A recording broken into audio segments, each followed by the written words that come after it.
Bonjour et bienvenue pour un tout nouveau Bourdeaux News. Tout de suite, on enchaîne avec quelques images de la fête du quartier qui s'est déroulée samedi passé, donc le samedi 26. Et on se retrouve juste après.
Comme vous l'avez compris, on retrouvera les images en intégralité dans les sorties. Ensuite, pour ses 200 ans, l'Académie des sciences descend dans la rue au contact du public. Une exposition se déroule en ce moment même, et ceci jusqu'au 4 octobre à la place de la Riponne. Nous avons rencontré Daniel Chéric qui nous explique pourquoi et comment cette exposition. Je vous laisse juste vous présenter, s'il vous plaît. Oui, Daniel Chéric, un habitant de la place de la Riponne. Non, j'ai passé des années sur cette place en tant que conservateur au Musée cantonal de zoologie, professeur honoraire de l'Université de Lausanne et surtout actuellement membre du comité central de l'Académie suisse des sciences naturelles qui se trouve à Berne. Mais rassurez-vous, l'Académie se déplace. Elle se déplace à cause de son 200e anniversaire. Et en fait, 200 ans, on pourrait dire, oh là là, c'est une vieille dame qui a de la peine à se déplacer. Mais pas du tout, puisqu'on se déplace à travers toute la Suisse. 12 villes sont visitées par une exposition itinérante. Et aujourd'hui, pendant 4 jours, on va se trouver sur la place de la Riponne à Lausanne pour parler de science, pour amener les gens à poser des questions sur la science et surtout découvrir un tout petit peu, mais finalement, cette académie, qu'est-ce qu'elle a fait? C'est quoi la science en Suisse?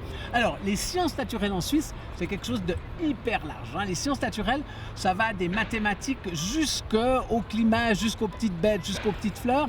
Donc, c'est en fait un domaine qui va regrouper l'ensemble des sciences aussi dites dures que molles. La physique, on dit c'est dur, mais les mathématiques, c'est aussi dur. La biologie, c'est peut-être un peu plus mou. Donc, ces sciences-là sont regroupées au sein d'une association qui compte quelques 35 000 membres. Et ces 35 000 membres vont être au service, d'une part, de nos politiciens pour préparer les grandes questions, énergie, génétique, biodiversité, climat, mais aussi pour apporter aux citoyens des éléments de réponse à ces questions.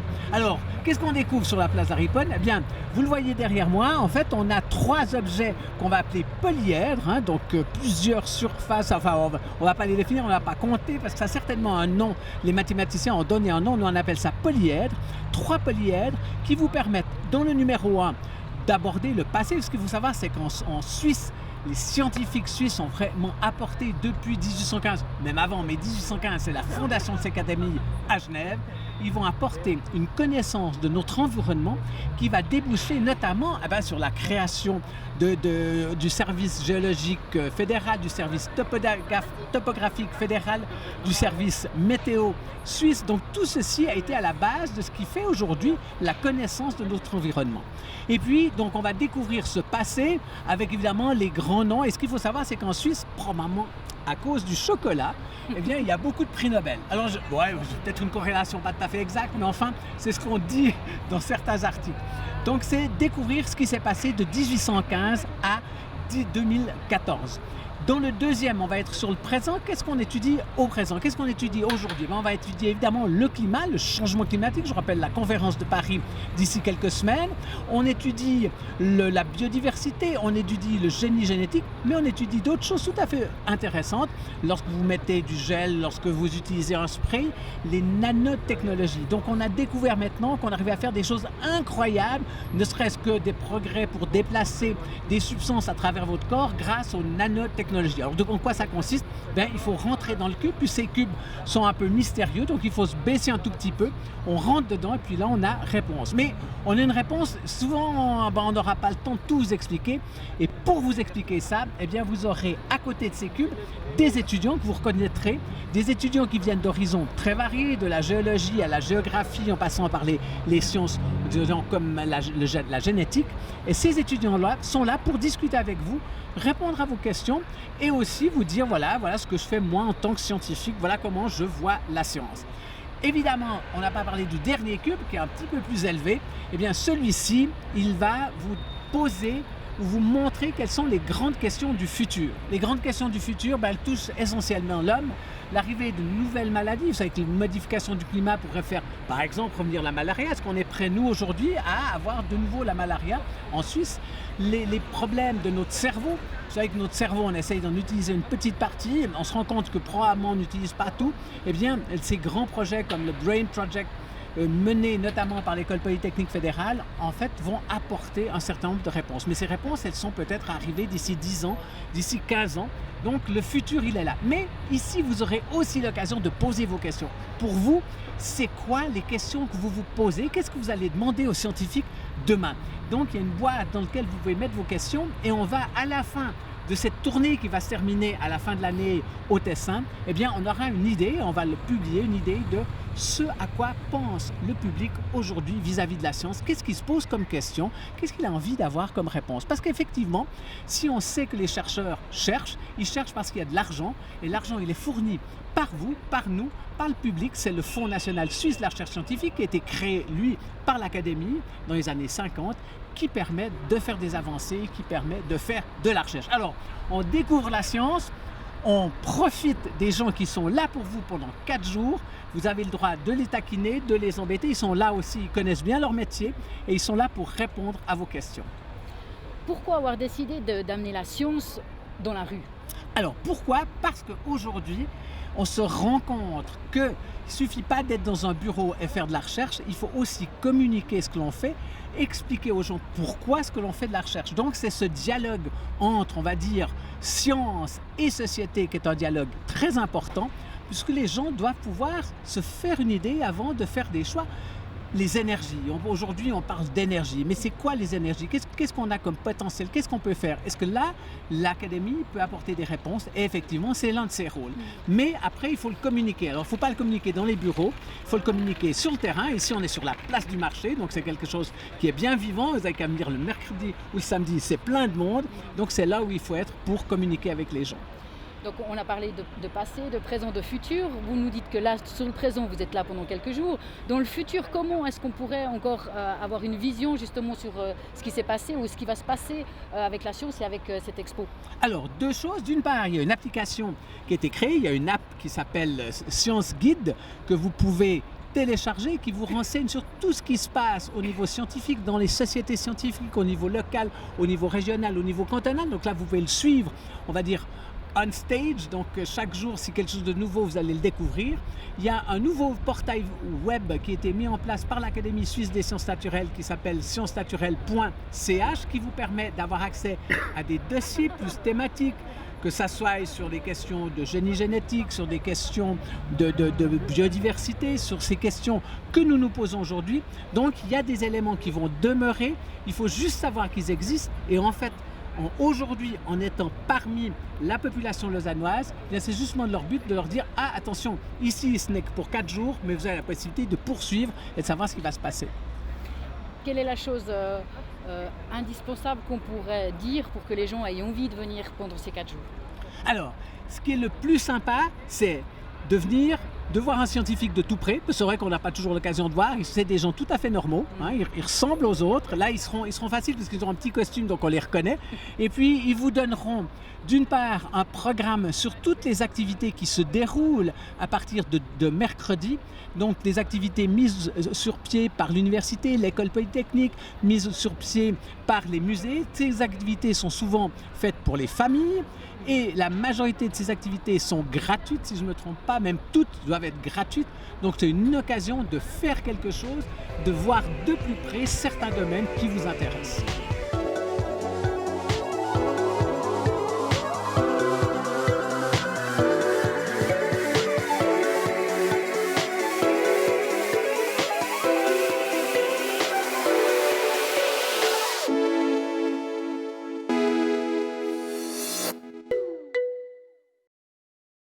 Cette semaine, avec le Timelapse, on découvre Londres, jour et nuit.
C'est le moment de calme, le moment de sérénité, c'est la minute zen. Du bureau de lausannois pour les immigrés. Comme vous savez, je pense que vous voyez partout en ville, on a des grandes affiches avec des slogans politiques. Et oui, bientôt, nous devons voter. Donc pour cela, pour mieux comprendre comment il faut le faire, tout près de chez vous, donc ici, vers le centre socioculturel, donc demain, le vendredi, donc 2 octobre, de 11h30 à 15h30, vous avez la possibilité d'aller vous renseigner, de savoir comment voter, comment on fait exactement pour voter. Donc c'est le bus citoyen de Lausanne qui vient à votre rencontre dans le quartier. Donc n'hésitez pas, je pense que ça vaut la peine de vous faire entendre, de voter. Nous avons aussi besoin de vos voix pour qu'en fait, on puisse aussi décider un petit peu ce qui se passe dans notre ville. Dans les sorties cette semaine, vous aurez la chance de découvrir plein de choses. Et oui, pour commencer, dans la série des jeux vidéo, vous verrez Edouard qui nous explique la naissance du Run Gun. Ensuite, vous verrez un tout nouveau Bourdeau Zap, donc le zapping du web. Ensuite, un Bourdeau Sport. Cette semaine, pas de match, ben non, mais plutôt les ratés du foot. Vous verrez, il y en a des pas tristes. Ensuite, dans le Bourdeau Zik, vous découvrez une choré des filles du groupe de danse Diké.